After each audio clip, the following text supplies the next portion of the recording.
Hello. Oh, I hit my nose. Hello. Welcome to the Two Peas in a Book club.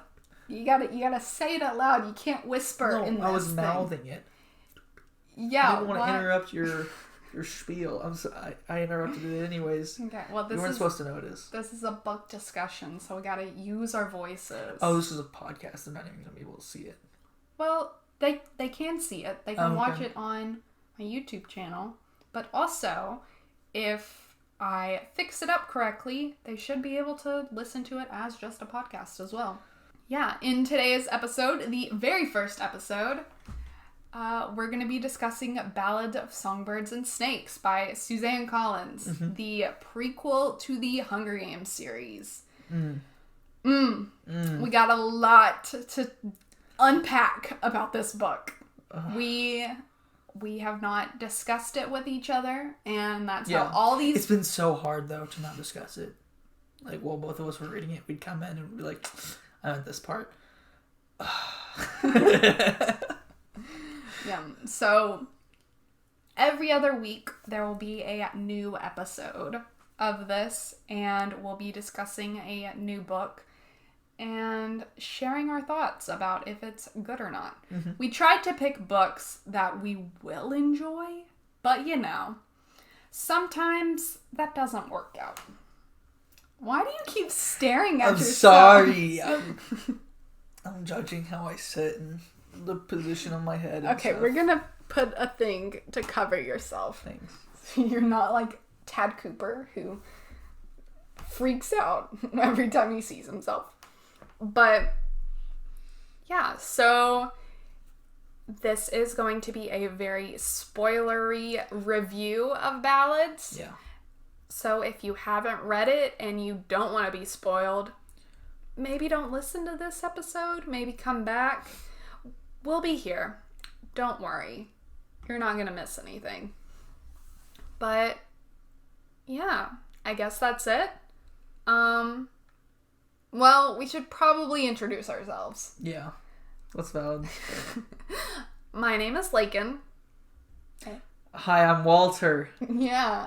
We are an avid reading husband and wife duo.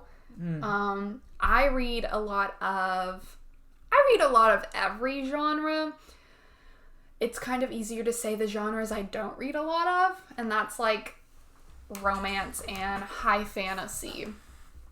So my favorite things are steampunk, mermaids, werewolves, historical fiction, mystery thrillers. All that's my jam. Did you say steampunk? Yes, I did. Just making sure. That was the first thing I said. Oh. Yeah. Yeah. Yeah. Just making sure. Sorry. What about you? High fantasy. High fantasy, yeah. Brandon Sanderson and Brent Weeks. Sci-fi. Financial books. Yeah.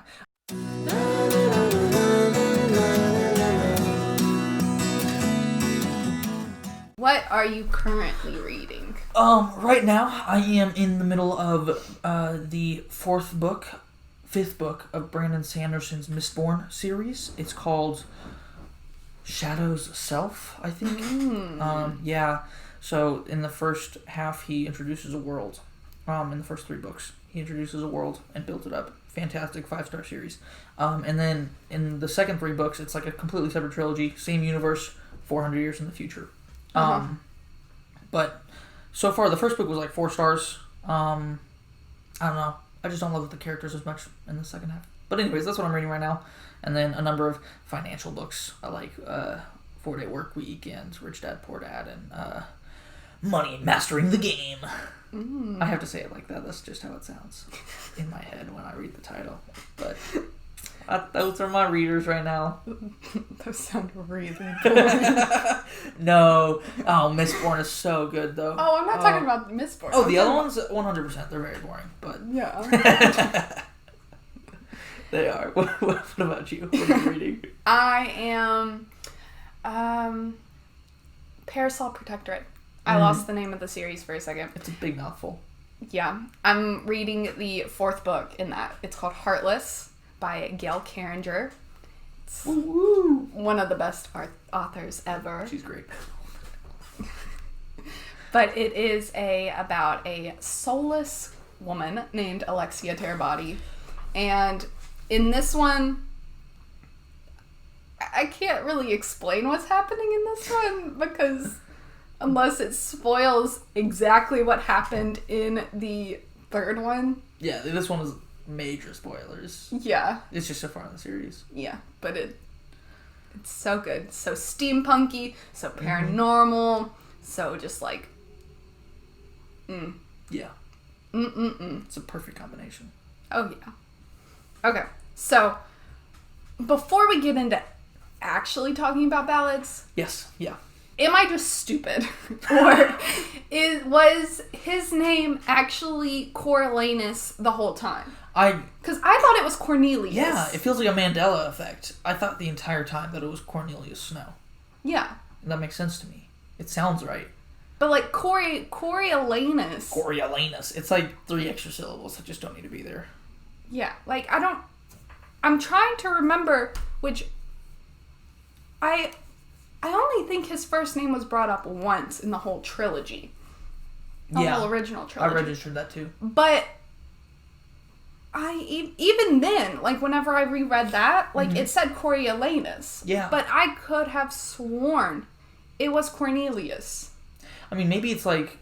I was just... You fudged the word? Yeah, maybe I make it just easier to couldn't read. Yeah. So I just said Cornelius. That's what I would say is like when I was reading books when I was younger, if a name came up that I just didn't know how to pronounce, I would create a new name that started with the first like 3 letters of it. Mm-hmm. And then when someone would say it out loud, I would get super confused because that's just not the word I've been saying in my head as I read the book. Yeah. So that makes sense. That's a valid argument. So I just kept getting distracted throughout this whole book. Whenever they would Every time they say it. Yeah. It's like, what? Very valid.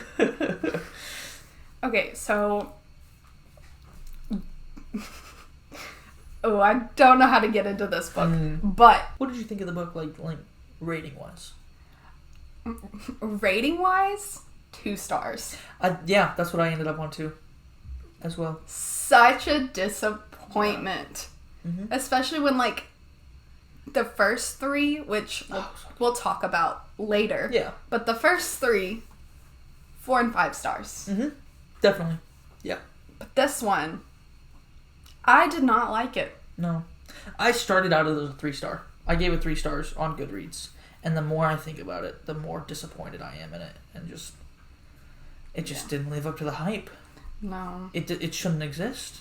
Like, there's no point in it. Yeah, especially because, like, so as an author, Suzanne Collins waited 10 years. Yeah, that's a long time. To bring out this new book and revive this beloved series. Mm-hmm.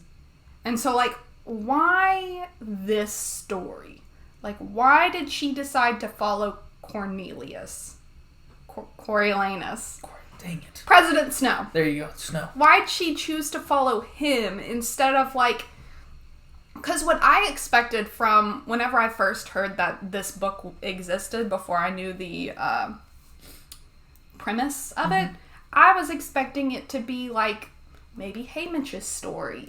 Oh, that'd be so good. Or, like, just maybe a whole collection of short stories that, like, focus on Finnick and Annie, or Madge and Hamish, and then, like, Effie, and just all these different people that were big parts of the book, but, like, we didn't really get to see a whole lot of their life. Yeah. And so, like, I was expecting that.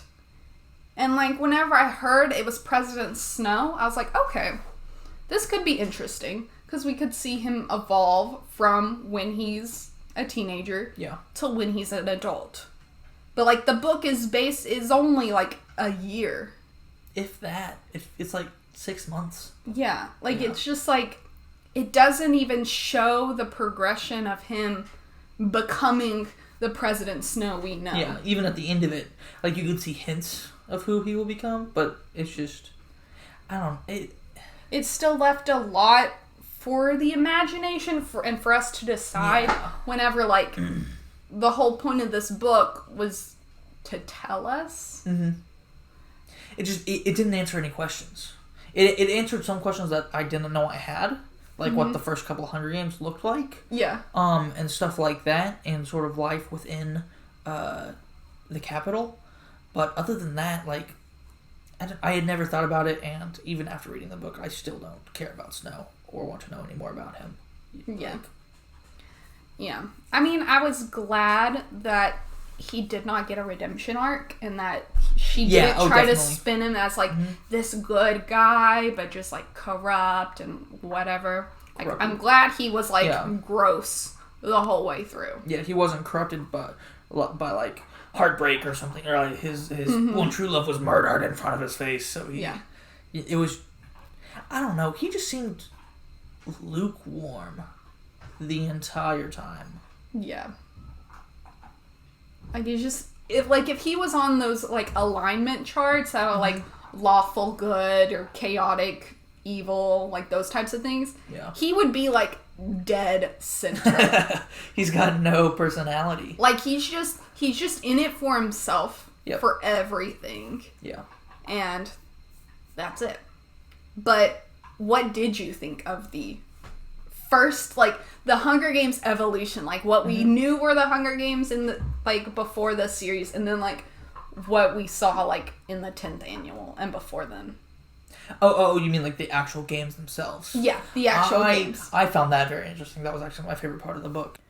When I first read the original trilogy back 2012 or whatever, I always envisioned the capital as like this very wealthy, powerful center of the country. And because of that, I always assumed that the games were at the level that we see them in the original trilogy. Maybe, it was 75 years, so lower technology.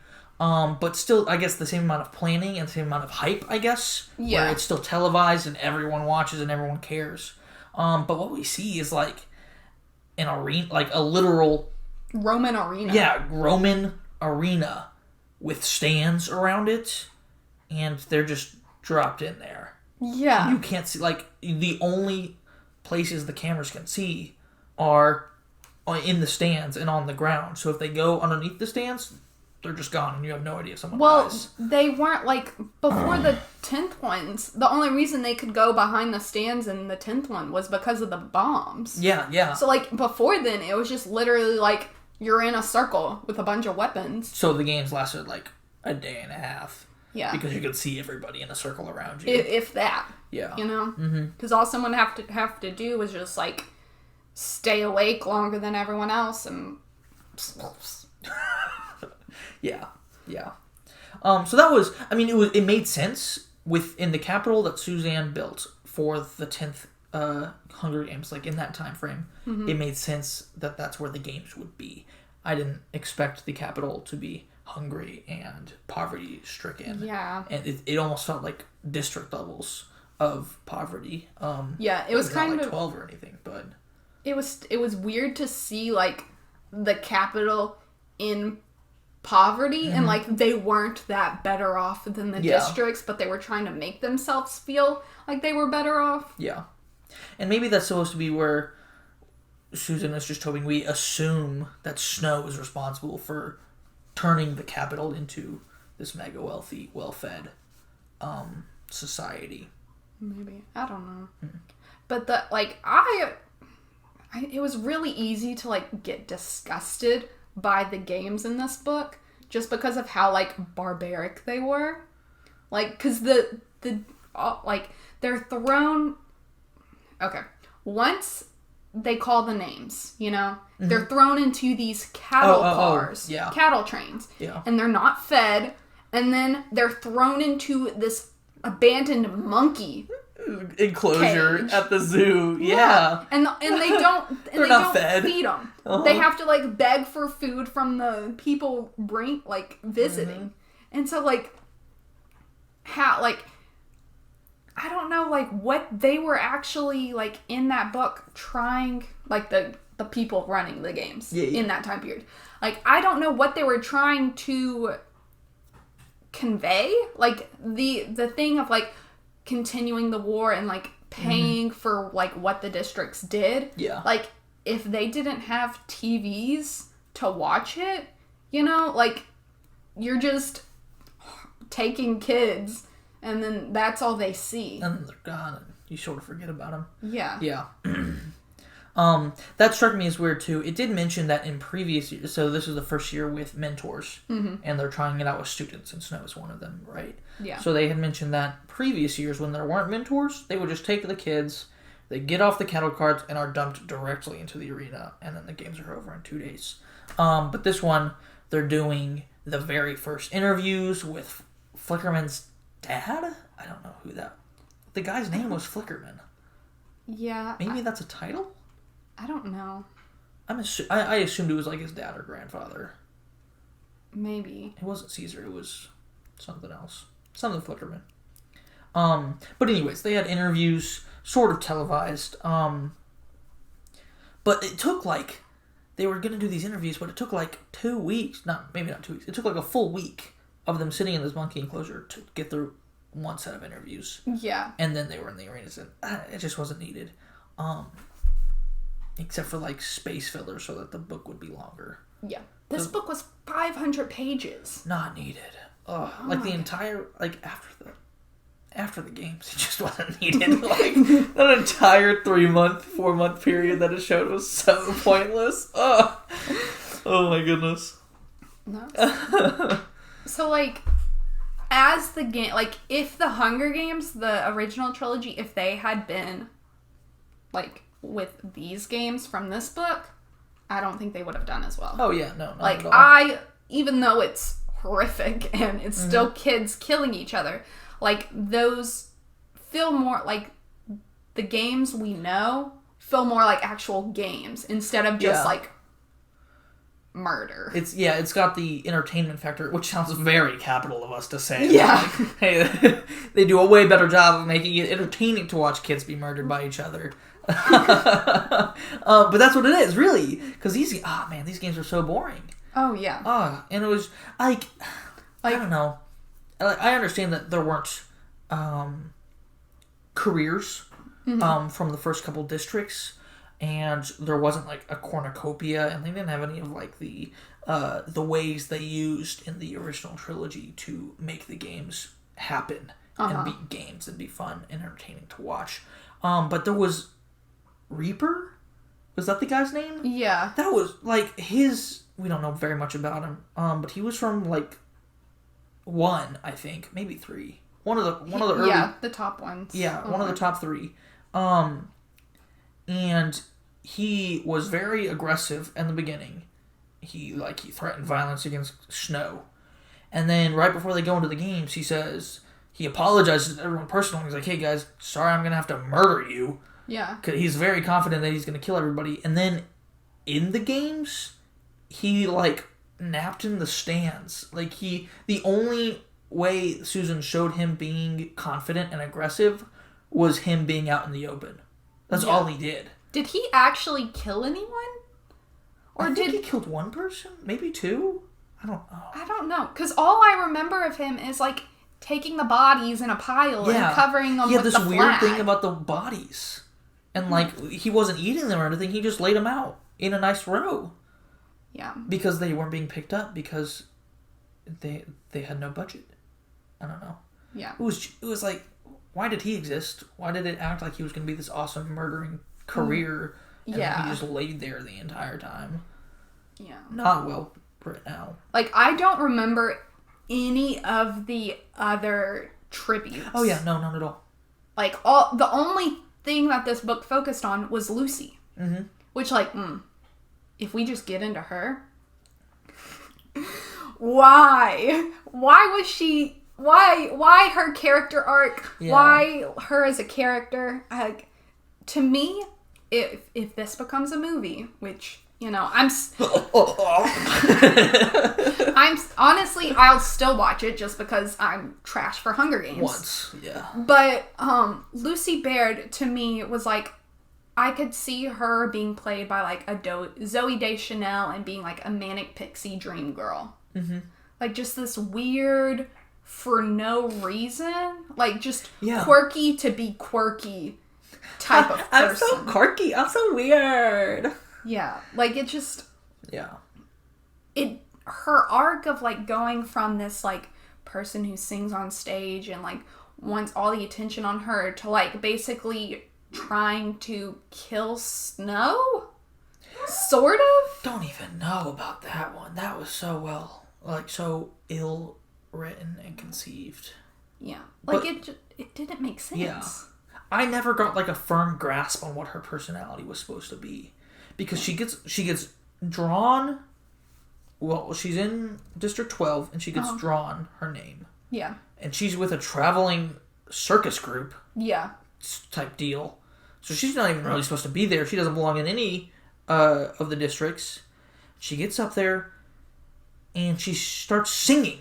Mm-hmm. She does a little performance. Yeah. Like, why, though? Like, the amount of singing in this book, or the amount of songs, like, listen, if I'm reading it, I would have skipped right past I'm just skimming over those songs. I never read songs. But then, like, in the audiobook, so the audiobook was narrated by, I always get his name wrong, but it was Greg from Crazy Ex-Girlfriend, or Hans from Frozen. Cool dude. He has a great singing voice. Mm-hmm. Like, if they had just given him, like, a tune to go off of, like, he could have sang those songs, and they would have been amazing. Like, because we know the tune to the Hanging Tree, and we know the tune to that Meadow song, the Deep in the Meadow, Under the Willow, Soft Bed of Roses. The one that... Are they from the movies? Or the one that movies? He... when Rue dies, she sings to Rue as she dies. So, like, we know the tunes for those. So, like, he could have easily sang them, but he just spoke them, and it just... Because there were so many songs. Yeah. It just, like, I was like 10 songs I get it. Written out. Yeah. In the book. Separate songs, like different ones. I don't know. I didn't like her as a character, and so for that fact, I didn't actually care. Oh, yeah, I didn't care at all. And also, I also did not care about the quote-unquote romance. Why, though? Yeah. Why did it exist? Yeah. He's like, I'm going to send this girl to her death, but man, is she cute. She likes me. Why does, I don't know, like, they have no interaction besides, like, him showing up, giving her crackers, and she sings a song. Like, he knows her for less than a week. Yeah. Right? Before she goes into the games. Yeah. And then they just generate this romance for no reason. I feel like it's probably trauma bonding, you know, like maybe, going into this game and like all this stuff. But also, I feel like the main reason Lucy Baird is a character and the main reason for the romance is for, in the original Hunger Games, for the hatred that President Snow gives to Katniss to make more sense. Yeah. You know? Yeah. Oh, he hates her because she sings these songs that Lucy Baird created. Mm-hmm. He hates her because she's a girl from District 12 and is getting all this attention like Lucy Baird did. Yeah. And she's winning the Hunger Games and all this stuff. So, like, I feel like that's the only reason. Yeah, it was like Susan Collins made a puzzle. I'm trying to think of a good analogy for this. Mm-hmm. Right? Or wrote a mystery, right? She wrote a mystery, and the way you were supposed to write a mystery is you start from the back, and you're like, okay, these are the clues that I need to find, and these are the ways you find the clues. Yeah. But she just did it completely backwards. So she wrote out the Hunger Games, and she was like, crap, I sort of have to explain why. And I don't know, it just seemed so shallow. And I just feel like this book, like, even if you had told me that, like, I wasn't going to like this book, I still would have read it. Yeah. Because it's Hunger Games. Definitely. And even if I hope she doesn't, but, like, even if she does, like, make a series out of these books, like, I'll still read them because they're Hunger Games. And I feel like part of this book wasn't as well polished in the plot aspect of it because it's Hunger Games. Mm-hmm. People are gonna read it because it's Hunger Games. It doesn't need to be polished. Yeah. Because, like, with Cornelius and just Cornelius. Wow, I'm not even trying. Okay, with him and, like, all the Easter eggs that she tried to put in to the original Hunger Games, like, to me, made this feel like fan fiction. I wonder if it was. Maybe Susan Collins saw this on, what's the website? Wattpad? Wattpad, Wattpad? yeah. Maybe she saw this on Wattpad, like, just like the first chapter, and she was like, this is gold! Because, like, it was just, like, so she wanted to, like, have all these memories and, like, have all these ties to the original one. So she, like, based her story and how it went on that. Fitting all these tiny pieces in. She's like, okay, well, now I need this scene to remind us of what happened in the first trilogy. And Especially when he becomes a peacekeeper and is sent to District 12. That was the dumbest story arc. Like, that part, I feel like if she had scrapped that, like, all of part 3, and she had, like, maybe after this game, like, showed President Snow, like, helping evolve the games and twist them. Jump into the future. Maybe even, like, Lucy is, because she won, like, and because he wants to keep her, because he's in love with her, he builds the Victor stuff to, like, the Victor have villages. her be well taken care of and that he can visit her. And just, like, if she had gone left when she went right, I feel like this book I would have liked it more. Yeah. No, the third act, when he was a peacekeeper, was just her jumping the shark. And it's like, the reason she did it, though, explained in the book, was his enemy, wasn't it? The original games designer. I don't remember. Forgot the his title and the name. Yeah, the guy who created the Hunger Games with his dad. The original creator of the Hunger Games, who's in charge, the master of the game. What's the? It doesn't matter. Doesn't matter. Anyways, this guy is like, congrats on winning, and normally you'd get a scholarship and go to college, but I'm going to send you to 12 as a punishment, and you're going to be a peacekeeper and serve for the rest of your life. And he's there, and there's this arc of the story that was completely pointless and loathsome. And then he gets back 3 months later, and the guy that sent him there was like, well, did you like your field trip? I sent you there for character building. No, as training. He didn't say that. The game maker did. That's what I'm saying. Yeah. But those are two different people. Oh. Because the game maker is like this kind of crazy woman who would say, like, hippity hoppity. Yeah.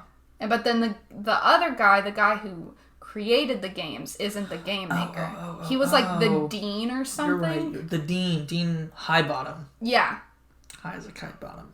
Yeah. So, like, they were two different people. So the game maker said that she sent him to there for summer vacation. Okay. Yeah. I misremember now. Still. Yeah. Sent it for summer vacation. So now you can start your mentorship with me. And it was just like, that was the dumbest explanation for him being a peacekeeper ever. Yeah. And the whole arc of him being in 12. He's a model peacekeeper. And then he's like, but Lucy Great Bear, she kisses me real good. I'm going to have to run away with her. Then he murders a couple people to protect her. Yeah. And he's like, okay, I'm definitely running away with her. And then, like, in the span of 2 minutes, like, in the book's time, not in our time reading, but in the book's time, 2 minutes, he's like, killing Lucy Great Bear. Yeah. Like, what the crap is happening? And, like, how did those guns get there? Yeah. Like, did Lucy... Or some of the other guys... do this? Because, like, no one else was running away with them. Yeah. Like... And so, like, just the fact that, like, but I mean, those guns were there, and then, like, she just vanishes because she knows she's gonna die because the guns are there. Yeah, that makes no sense. The logical connection between her realizing that he now has his murder weapon that he had lost, and the fact that he's now going to murder her because that's his ticket back home, is ridiculous. Yeah. Made no sense. Like, I feel like if they were actually, like, in love, like, she would have been like, no, but, like, she would have, like, thought that they were okay, and then, like, maybe he would have, like, held the gun up to her and then, like, shot her while he was, like, hugging her or whatever. You know? Like, maybe. Yeah. Because, like, if you really are in love with someone, like, if you wanted to even, like, at the very end make us believe that this romance was real, like, don't just, like, make them distrust each other 2 seconds after, like... Yeah, they are running away to start their lives in the woods together. For the they're going to live off the land for the rest of their lives, or pretty much. Because 13's nuked already, so they don't know 13 exists. And then in 2 seconds, he decides to kill her, but she knows he's decided to kill her, and she's gone, and she sets a trap with her scarf. Yeah. But the trap with her scarf is a non-venomous snake that doesn't actually kill him. Yeah. So maybe it was supposed to, like, Susan Collins was like, oh, she's so smart, like, she knew he was going to kill her, so she set up this trap, but she didn't want to kill him, but he'll think she's trying to kill him, so he's going to run back and she's going to escape. And it's just like, it's like, it made me feel like the scene in The Princess Bride, where it's the poison tests, where the guy's like, you think that I think that you think that I think that you're gonna poison me. Yeah. So I'm gonna drink my own drink. None of this makes sense together. But no. So, like, okay, we'll finally do one more thing that we hate about it, and then we'll talk about the things we enjoyed, because there were a few things I enjoyed. So, what was your biggest letdown of this book? Oh man. Everything about it. Like, seriously, by the end of it, I didn't care about a single character. I didn't care about a single character ever throughout the entire book. Yeah. It was so shallow, and, like, she was just trying to fit these keys into locks that they aren't built for. Mm-hmm. You know? Like, she was just trying to answer all these questions that didn't need to be answered. Yeah. You're right. I hadn't thought of the wording, but it felt like a fanfic. Mm-hmm. So just the fact that that's my most disappointing fact about this book, is that it was written at all. Just throwing hard shade. But yeah. Okay. That's pretty much mine too. Because like, I enjoy having Easter eggs and nods to like things. Yeah, that was fun. But like, they need to be done well. Like, why was Tigress even a character? Mm-hmm. So Tigress in the 3rd book of the Hunger Games is the person that like protects them and like hides them while they're in the Capitol. Yeah. And she was this, she was one of the stylists for the games. Yeah. But now she was this like poor woman who looked like a tiger, you know? She was modified into a tiger, and she ate raw meat. Yeah. Yeah. And so like, why have her in this story if you're not even going to show like how Cornelius and Tigress become like separated, or like they like have a breaking and a strain in the relationship? Like, that wasn't shown. And so like, why have these specific things in the book if you're not going to actually explain or show like how they change from beginning to end? Mm-hmm. And also like, if Lucy Gray Baird died at the end, which like, I don't think she did. I don't know, but still, like, if that happened and they only heard those 2 songs, like 12 only heard those 2 songs like once, like how would they remember those songs to pass down those 2 specific songs down to Katniss? Yeah, all the way down to Katniss. Yeah. So like, it's just like, it didn't answer the questions, and like, it could have been, this book could have been so much. Oh yeah, it could have been. And I think that's what the biggest letdown is the fact that like, it could have been this great thing, like this awesome, epic villain origin story. It should have remained in our imagination as that. Yeah. Yeah. Like, I did not like reading this book. I'm okay with never thinking about it again. Yep. And like just kind of forgetting that it's a part of the Hunger Games universe. It's the redheaded stepchild. We're just... Oh, wow. It's a saying. Dang it. I'm sorry. It's a saying. But yeah, so I did appreciate the Easter eggs. I didn't even catch Tigris because I hadn't read the original trilogy in 4 or 5 years now. Yeah. So I didn't catch Tigris, and I realized now that like in Ballads it mentions that she has a smaller platter of meat compared to the others because she likes to eat it raw while she's cooking it. And that was a nice little hint besides her name. Yeah. But I just didn't catch it at all. So I appreciate you pointing that out to me. There was the part where Snow's grandmother says something about like songs like that are what start fires. I was like, oh, that was good. Just a one-liner that was like, oh, because you're always so excited when you see the name of a book in the book, the title of the book in the book. So that was good. That was good. But yeah, are there any other Easter eggs? I mean, I'm trying to think. I mean, there's the Mockingjays. Yeah, the two songs, the Hanging Tree song and the Meadow song. There's the lake house that they're at. That's the lake house that I knew that like part. Burned down and stuff. So Snow knew of its existence. And I guess like they don't stay there very long, but in the third or second book, the second book, Katniss and Gale, do they kiss there at the lake house, or is it somewhere else? I don't I think it might be somewhere else. Anyways, I think there's hints that Snow knew of a conversation they had out there or in the woods. Maybe. So maybe he knew to have recording. Anyways, doesn't really matter. Yeah. But I would have just loved to have seen more of the game aspect. Yeah. Because like that's what I enjoyed. Like the thing I enjoyed the most, even though like it was like vile and disgusting and like how like dehumanizing it truly was at the beginning. Yeah. Which I mean, kids murdering each other is always going to be dehumanizing and terrible. But you know, like it's just as soon as that name is called, their humanity is stripped from them. And so like I enjoyed seeing that, and like kind of I didn't need to see the complete evolution to what it was today to like see how it progressed. But I enjoyed that a lot.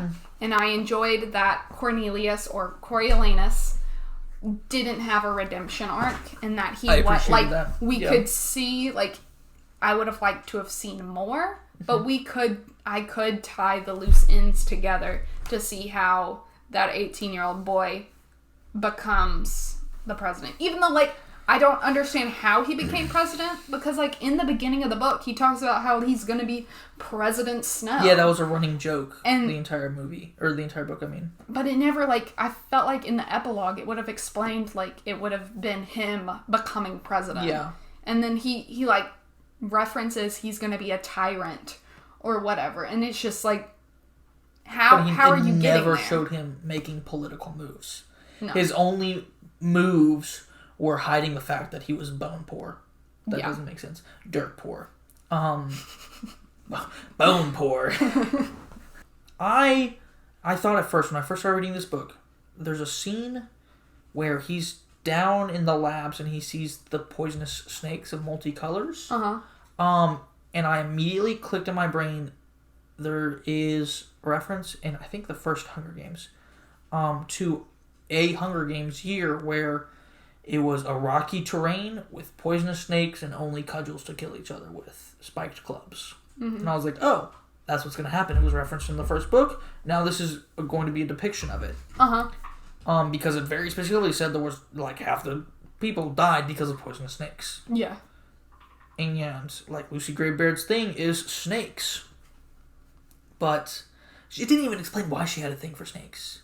It specifically said they didn't like her because of singing. But she has a venomous one. at the reaping. Yeah. And then she's got him, but the reason she has him in the arena is because Snow cheated. Yeah. But they didn't even show him cheating. It was just like, oh, he snuck a hanky in there. Oh, man. But how did he even get down there? Like, it's not like it wouldn't be... What? How did he get... Like, it said that in the snake tank, down in the labs. It showed him putting the hanky in. What? Yeah. He was talking about it, because, like, whenever he was talking about it, and he was like, I can't believe I'm doing this, but I need to do it to save Lucy, and all this stuff. So, like, he, like, puts his back up against the tank, and, like, kind of has the hanky in his hand behind his back, and, like, drops it down into the tank. I straight do remember that. Yeah. So it says why, or, like, how he did it. Okay. I was like, because maybe I accidentally skipped that part or something. There was a glitch in the app. I don't know what I did. But, like, all I knew was that she randomly was immune to them. And it had mentioned before that they were fine with people who they knew the smell of. Yeah. So he had Lucy Greybaird's hanky that he had given her and she gave back. Yeah. It's just... Anyways, I expected it to be that referenced Hunger Games. And it just wasn't. So that was weird. And I mean, I understand that, I guess, in this time period of the Capitol, they wouldn't have had that level of games where they have, like, a full, like, custom-made arena. Mm-hmm. But that sort of threw me off. Is there anything you enjoyed? 1 star. I've taken it down. It's 1 star now. Oh! This discussion alone has lost it a star. I hate this book so much. It's the worst.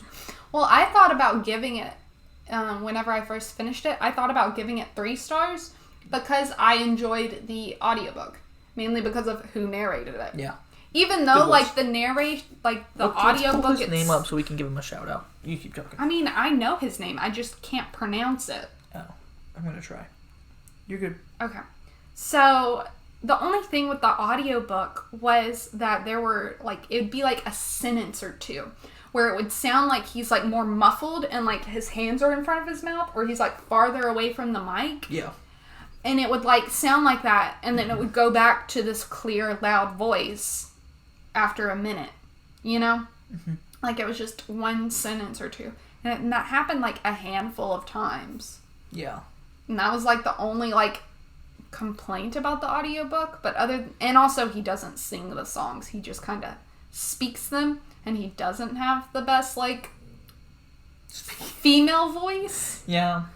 Like, his females, and maybe that's another reason I didn't like Lucy. Because, like, but, like, I was more intrigued with the audiobook than I was whenever I was physically reading it. Yeah. And so I was like, because of that, I should give it 3 stars. But then I was like, well, I'm not really rating this book on the audiobook. You're rating on the writing. Yeah, and so because of that, it's 2 stars. His name is Santino Fontana.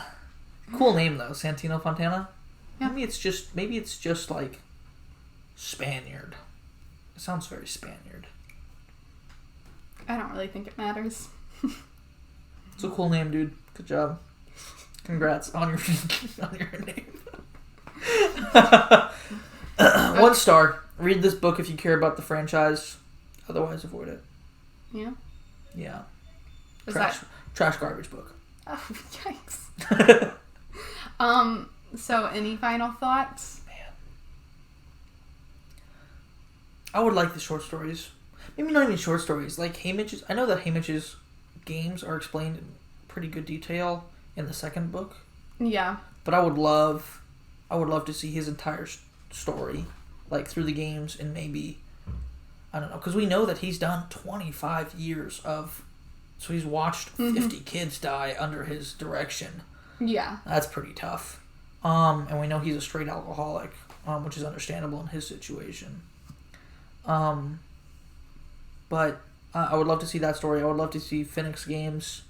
Man, I don't know. I had this little epiphany that didn't pan out, but I really wanted it to, where I had to look up President Coin of District 13. I had to look up her name because I was like, President Coin is Lucy Gray Baird. She escaped, and she went, and she found 13, and she became the president. But in one of the books, in the third book, it says that she's 50. And these games were 65 years ago. I was like, darn beans, man. That would have been pretty cool. That would have been cool. Yeah. Like, made sense. If you're gonna have a tie-in. Mm-hmm. Yeah, the ending of the book, where it was like, so Janice, did he die? Yeah, he died. Was he killed? He was hung. Yeah. He was hung. Man, I just zoned out by the end of it because I really didn't care. But so Janice, he was from District 2. Uh-huh. And in the rebellion that nuked 13 and like started the games, his father was the owner of a munitions company in District 2, which made him so wealthy that he bought his way into the capital. Mm-hmm. So Janice always hated the capital because he didn't feel like he belonged there. Mm-hmm. So he had this like rebellious streak the entire time. Yeah. And then when Snow was sent to 12, so Janice was like, yeah, let's do it. And he went to 12 too. And then he joins in with the rebellion, gets hung. And then at the end, with like zero, like the only interaction that Snow had with Sejanus' family is when he tried to demand money from his, like, he was like, hey, I saved Sejanus' life. Give me money. Yeah. And the father was just like, I don't even recognize that you're asking. Get out of my house. Mm-hmm. Not really. It wasn't rude or anything, but he just like artfully didn't notice. Yeah. That Snow was demanding money because he was broke as bone. Bone poor. But then Sejanus is killed, and it's like, Sejanus' parents made Snow their heir, and he became mega rich. Yeah. And he's gonna be the head game maker. Just like, why though? It just like the whole ending just felt like a really bad fan fiction of needing a happy ending. Uh-huh. So he gets rich, he gets all this money, he gets his family that he doesn't care about, but they want to have him because their son was killed, and all this other. It was so shallow. Yeah, it just made no sense. Like I felt so bad for Sejanus though. Yeah. Like I don't understand half of the things he did, but I felt bad for the kid. Yeah. Like he was just very tormented. He was probably the only decent human there. Oh yeah. Because totally. He was trying to find a way to actually help people and not just help them enter the arena. Yeah. But yeah. So final thoughts. This book, I mean, if you're really into the Hunger Games, we've basically told you everything that happened. Yeah. So, but you know the story. Like I'm okay with this being a Hunger Games book, but I also would have been perfectly okay if the Hunger Games never got another book. Mm-hmm. Yeah. Like if this hadn't have actually been a thing, maybe if she had done like this is a novella or whatever, Yeah. This is to Hunger Games that Cursed Child is to Harry Potter. Harry Potter, like 10 years after she finished writing, she wrote a play. Actually, it was a playwright. Mm-hmm. And it wasn't a prequel. It was a sequel. Uh-huh. About like I don't know, 10 or 15 years in the future, and everyone hated it. And all it was just like she was answering fan questions about what happened in the future. That's all it was. That's the only reason it existed, and that's what this is. Yeah. Well, it was just I don't even know. It was just a way to get more money. Yeah. Because it has the Hunger Games logo on it. Which so disappointing. I fell for it. Well, I didn't actually fall for it. The library fell for it. They bought that copy. Yeah. Oh man. So glad we didn't spend money on it. No. Sad. It's sad though. Like I would have been so much happier if I got to keep what I thought was the history. Mm-hmm. And just what I assumed or what I imagined. Yeah. Because this is a much more disappointing, and I could have written a better sequel than her. Easy beans. I should have been her ghostwriter for this, not some 13-year-old. I'd like to see you try. Bet. If you don't have anything else to say, I guess we're done. Talking about Ballad of Songbirds and Snakes. Even you have to read it. You have to look at it. That name, it just doesn't roll off the tongue very well. No, it doesn't. I mean, it makes sense because... Is it the ballad? Or is it ballads? Ballads of Songbirds and Snakes. Ballads of Songbirds and Snakes. Yeah. Like, it makes sense because, you know... Mockingjays and... Snakes. But, like, the Mockingjays didn't play a role. I mean, they were in the book, but, like, they weren't... Yeah, but she kept mentioning in the book that, like, something... It's not over until the last Mockingjay sings or something Which like was that. just a reference to the trilogy over and over and over again. So, like... But because... I do think it's a clever title, and I will give her that. Yeah. But...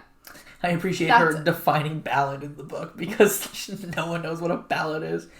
It's a song with a story. So I guess that's it. Sad day. Yeah. This was fun though. Like, I enjoyed doing this. Yeah. Okay. I'll be a guest star on your channel anytime you want. You mean every other week? Yeah. I'm Okay. excited about it. So the next one, or the next podcast, will be the actual Hunger Games trilogy. So we'll be diving into that, and that one should be up basically around the same time as this one anyway. But the next one after that we'll be discussing the Selection series by Kiera Cass, because that is a couple days, or that podcast will go out a couple days before my birthday, and so we're just gonna celebrate my birthday with one of my favorite teen series. I'm excited about that. So, yeah. It's basically The Bachelor and Royalty. So, we'll be reading that, and then the book after that, so the second July book will be Escaping Exodus by Nikki Drayden, I think is her name. Well, that's a cool name though. Yeah. Drayden. But that's like a sci-fi book that's like up in space. Don't know much more about that, but I'm excited, and don't know how to close this out, but yeah. See you later, alligator. Ooh, that is not how After a while, crocodile. Nope. Peace out, Girl Scout. Oh man. There's one with a cockatoo? Okay. Well, we can figure that out for the next one, you know? I'm going to come up with a new one for every single book club. Please don't. We may have to cancel the book club at that point. Stone. I've already decided to. But no, that's... This is the 2 Peas in a Book club. I guess it's a book club Peas in a book. When only 2 people read a book. Is that a book club? I think so. Okay. 2 Peas in a Book club. Or 2 Peas in a Book club. Whatever you want to call it. Thanks for watching. Nope. This is audio. Thanks for listening.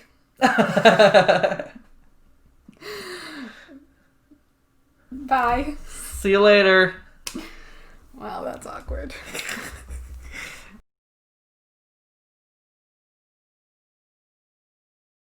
You can see my profile. You're fine. Oh my goodness.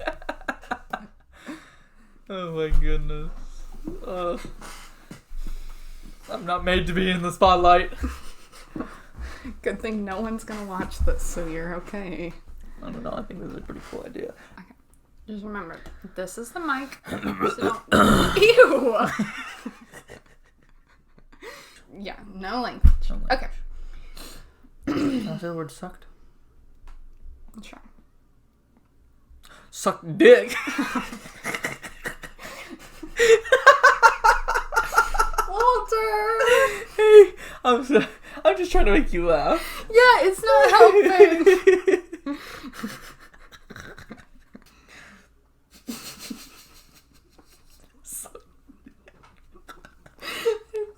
You're such such a child. That was funny though. That was a perfect transition. It was like I set it up. Pow!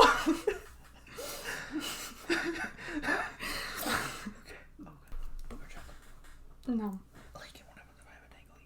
I feel